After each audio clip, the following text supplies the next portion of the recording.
gitna ng bawat takot at paghihirap, sa kabila ng aking pagkukulang, katapatan mo, O Diyos, tanging laan. Sa puso at damdamin, ika'y mananatili. Walang hanggan ang alay mong pag-ibig. Natagpuan ang iyong pag-ibig na dakila. Doon sa krus, ako'y iyong pinalaya. Jesus, ako'y aawit ng walang hanggang pagpupuri. Ang puso ko'y sa'yo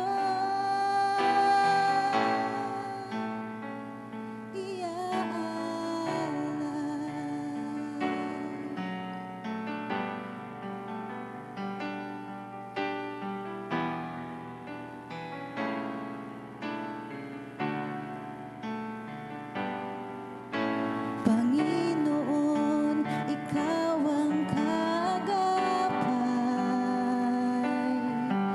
Kabutihan mo sa'kin di nagkukulang. Panginoon, ikaw lang ang kailangan. Magpakailanman sa'yo ako'y mananahan. Sa puso at damdamin, ika'y mananatili. Walang hanggan ang alay mong pag-ibig. Natagpuan ang iyong pag-ibig na dakila. Doon sa krus, ako'y iyong pinalaya. Jesus, ako'y aawit ng walang hanggang pagpupuri. Ang puso ko'y sa'yo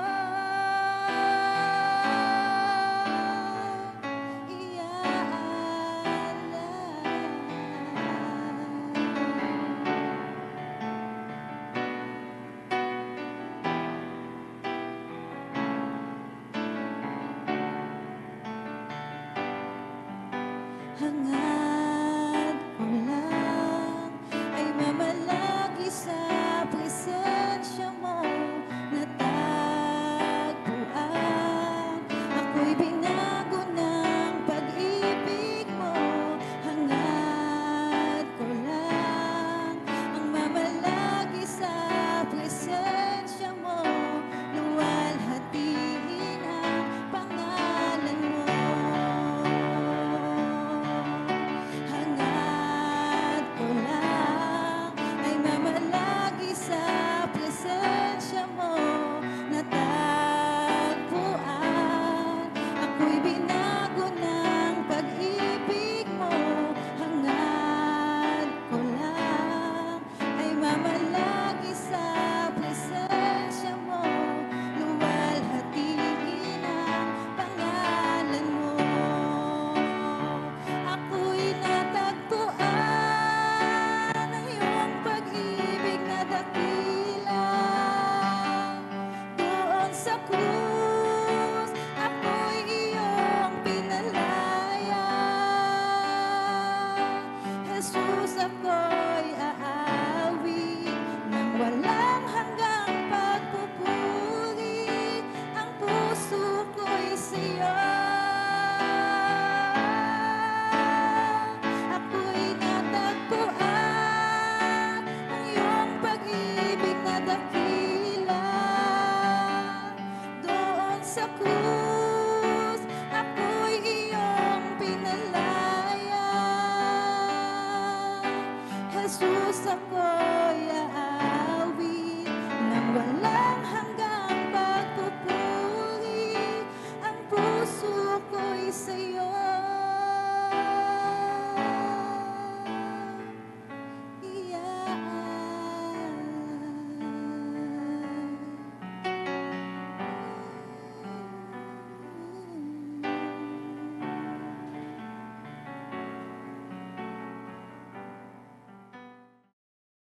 Hello, good day, good morning, Caridians.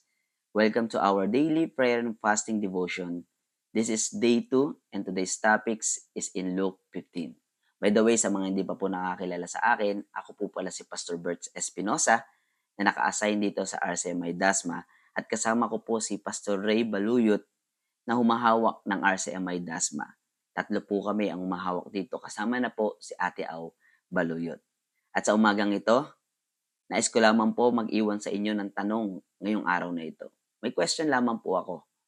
Minsan na bang may nawala sa'yo? Yung pinaka-importanteng bagay na pinaka-iniingat-ingatan mo. Pero suddenly, bigla na lang itong nawala. Anong pakiramdam? Di ba kakabahan ka? Makakaranas ka ng pagkaaligaga, hindi ka mapakali, at paglalaanan at pagtutuunan mo talaga ng oras hanapin hanggang sa makita mo kung saan ito nawala. Minsan ang ginagawa natin, aalamin natin kung saan tayo dumaan. Aalamin natin kung saan tayo nag-stay.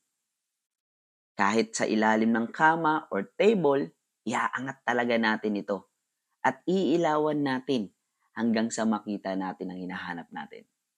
Alam naman natin na ang Luke 15 ay patungkol sa mga nawawala. Nawawalang tupa, nawawalang coin at nawawalang anak. Yan ang ibabahagi ko sa inyo ngayong araw na ito. Dahil meron sa parable ni Jesus patungkol sa nawawalang coin na hinahanap ng isang babae. Ito yung title sa Bible dito sa Luke 15 na ang tawag ay the lost coin. Sabi dito sa Luke 15 verse 8 to 10, or suppose a woman has 10 silver coins and loses one, doesn't she light a lamp, sweep the house, and search carefully until she finds it? And when she finds it, she calls her friends and neighbor together and says, "Rejoice with me, I have found my lost coin." In the same way, I tell you, there is rejoicing in the presence of the angels of God over one sinner who repents. Ang kausap ni Jesus dito ay ang mga Pariseo at ang mga Eskriba. Sila yung mga religious leader during that time. Pati na ang mga maniningil ng buwis, kasama na rin ang mga makasalanan. Dahil may mga reklamo ang mga Pariseo noong panahon na yon kung bakit si Jesus nakikisama sa mga makasalanan. Itong Luke 15 ay katuruan ng pagtutuwid ni Jesus sa mga maling pagtingin ng mga relihiyoso sa mga makasalanan. Nais patunayan ni Jesus na Diyos na mismo ang naghahanap sa nawawala at nagdiriwang kapag nahanap. Sabi sa verse 8, a woman has 10 silver coin and loses one. Doesn't she light a lamp, sweep the house, and search carefully until she finds it? During that time, ang mga babae sa lipunan ng mga Jew noon ay kadalasan naka-assign sa mga gawaing pambahay. Limited lang ang kanilang kakayahang pangkabuhayan. Ngunit maaari silang magmay-ari ng ari-arian tulad ng mga alahas o mga barya. Kaya hindi malayo ang mga babae noon ay pwede silang makapag-ipon ng baryang pilak. Pero sabi din ng mga Bible scholar, pwede itong tinatawag na dowry na binibigay sa mga panimulang suporta ng bagong mag-asawa. Parang startup fund para sa kanilang buhay mag-asawa dahil nagsisimula pa lang sila. Karaniwan, ang 10 pilak na barya ay bahagi ng palamuti sa ulo ng bagong kasal. Hindi lang yon pampaganda, kundi may sentimental value sa kanila at legal na kahulugan yon. Ang bilang ng 10 or 10 coin ay hindi random. Ito ay maaaring kompletong set. Kaya, mahirap para sa babae pagka nawala ang isa, ito ay merong emotional na bigat na hindi lamang pinansyal. Kaya possible, hindi ito ordinaryong barya lang para sa babae. Ang tawag nila sa coin na ito ay drachma. Ito ay isang pilak na baryang katumbas halos ng isang araw na sahod. Biruin nyo isang araw na sahod ng manggagawa. Ang katulad ito ng mga denaryo ng panahon ng mga Romano during that time. And that time kasi, ang struktura ng bahay nila, maliit lang. Pati yung bintana nila maliit lang. Gawa lang sa bato o putik ang mga bahay.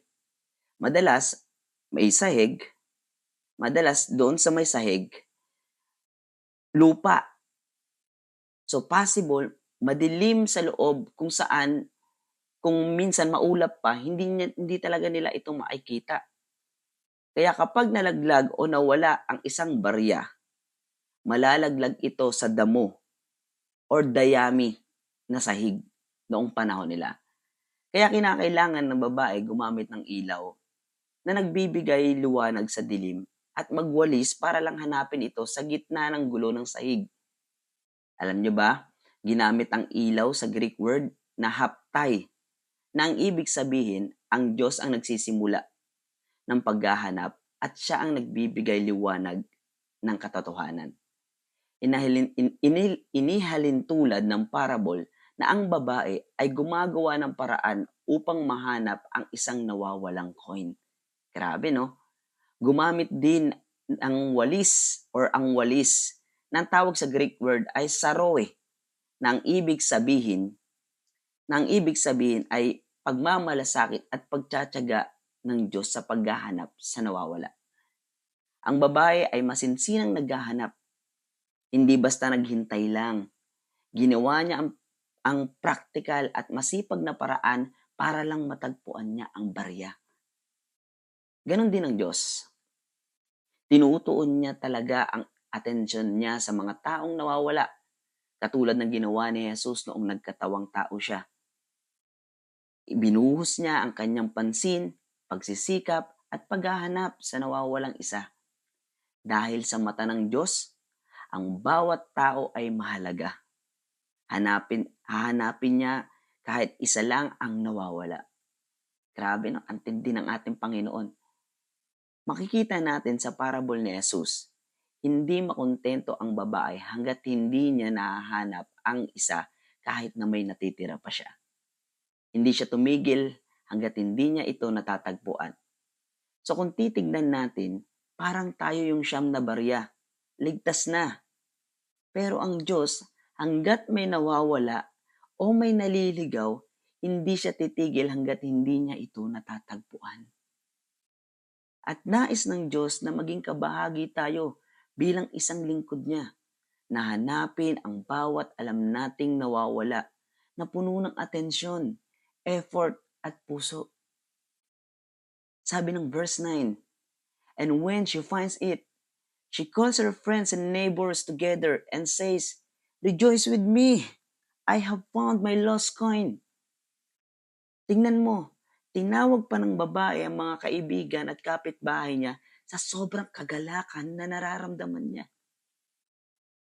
Kasi sa panahon nila, may mga ugnayan ang pamilya at kapitbahay. Kaya tuwing may karanasan sila sa pinagdadaanan, sama-sama nila itong pinagdadaanan. Sa madaling salita, at tagumpay ng isa ay tagumpay ng lahat. At hindi lang siya nagalak sa pangsarili niya lang, kundi nais niya pang magdiwang. Ganon din ang Diyos, mga kapatid ko sa pananampalataya. Ganon din ang Diyos. Nais niya na magdiwang para sa isa lang nawawala na kasama tayo. Kaya ang sabi ng verse 10, ang sabi dito, "In the same way, I tell you, there is rejoicing in the presence of the angels of God over one sinner and who repents." Sabi dito, over one sinner who repents.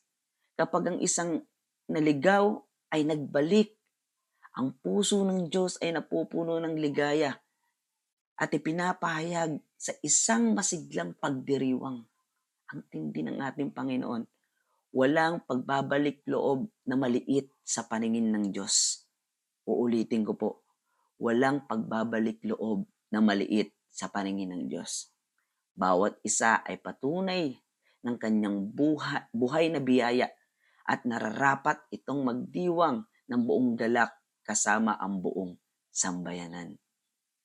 Kaya sa umagang ito, mga kapatid ko sa pananampalataya, ang challenge ko, tulad ng babaeng binanggit sa parable, tayo rin ba ay tinawag na ibahagi ang kagalakang ito sa ating komunidad at simbahan kapag meron tayong natatagpuan na nawawala? Tuwing may naliligaw ba na bumabalik sa Diyos, sumasabay ba ang puso natin sa galak ng langit o nahuhulog tayo sa bitag ng paghuhusga? Kontento na ba tayo sa mga ligtas na? At nakakalimutan na ba natin ang mga wala pa? Dalangin ko na ang puso din natin ay ang puso ng Diyos ay maging puso din natin. Naway sa araw na ito, maisip mo ang mga taong nawawala sa Diyos, na manatili pa din ang pag-ibig ng Panginoon sa kanila. Mananatili naman talaga ang pag-ibig ng Diyos sa kanila. Pero dalangin ko na hanapin sila at ibalik natin sila sa ating Panginoon. Mag-effort tayo. Huwag natin silang baliwalain katulad ng parable na tinuro sa atin ng Panginoong Hesus during that time. At para sa Diyos, ang bawat nawawala ay mahalaga. At dapat para sa atin din, ang bawat nawawala ay mahalaga. Huwag tayong makontento na tayo lang ang ligtas. Hanapin natin sila dahil mahalaga sila sa paningin ng ating Panginoon. At sa umagang ito, manalangin tayo. Aanyayahan kita na manalangin ngayon. Panginoon, salamat po sa umagang ito. Napakaganda ng tinuturo mo sa amin na sa bawat nawawala at sa bawat ligtas, kung isa man ang nawala, ay napakahalaga sa iyong paningin. Ganon din po kami, Panginoon. Inihingi namin ang pagkilos mo na ang bawat nawawala ay hanapin namin. Kung sa umagang ito may naalala kami mga tao, Lord, turuan mo kami na hanapin sila. Ibalik muli sila patungo sa iyo, O Diyos, at patuloy na maglingkod sa iyo, Panginoon. Gamitin mo ang aming mga buhay, ang aming mga puso, Panginoon, sa paglilingkod sa iyo. Sakripisyo to sa aming buhay, katulad ng ginawa ng babae, nagbukas ng ilaw, nagwalis sa sahig, para lang matagpuan ang isang nawawala. Hindi siya kontento sa siyam na meron siya, bagkus hinanap niya talaga ang isa para lang magdiwang siya na may galak sa puso. Salamat po, Panginoon, sa pagtuturong ito, O Diyos. Lord, ang bawat nawawala, huwag mo kaming turuan na makontento lang. Hanapin namin sila sa pamamagitan ng iyong kapangyarihan. Hanapin namin sila sa pamamagitan ng iyong pagmamahal, kung paano mo kami minahal, kung paano mo kami iningatan. Minsan na rin po kaming nawala, pero natagpuan mo kami, Panginoon. Salamat, Lord, sa buhay ng bawat isa ngayong umagang ito at sa aming pag-aayuno. Samahan mo kami na may buong lakas, buong pag-iisip na sa iyo lamang po nakatuon. Maraming salamat po. Pangunahan mo kami sa oras na ito sa pangalan ni Jesus. Amen. God bless everyone. Pagpalain tayo ng Panginoon sa umagang ito. God bless you.